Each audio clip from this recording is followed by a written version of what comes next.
क्या हुआ ताई, क्यों मुंह लटका के बैठी पड़ी हो? चार चार तुम्हारे लड़के हैं, लड़की को तुमने शादी कर दी, फिर किस बात की दुखी हो तुम? दुख ना बीबी, बस थोड़ी तबीयत खराब चल रही है, बुखार ही ना उतर के दे रहा।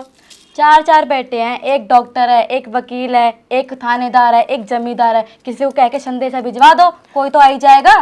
भिजवाया था संदेशा, सबने बहाने मार दिए, कोई भी ना आके दे रहा। ये ना बूढ़ी माँ हो रही है, एक बार आके देखभाल कर जाऊँ ना, पढ़ा लिखा के इतना बड़ा कर दिया, लेकिन किसी को अपनी माँ की याद ना आ रही।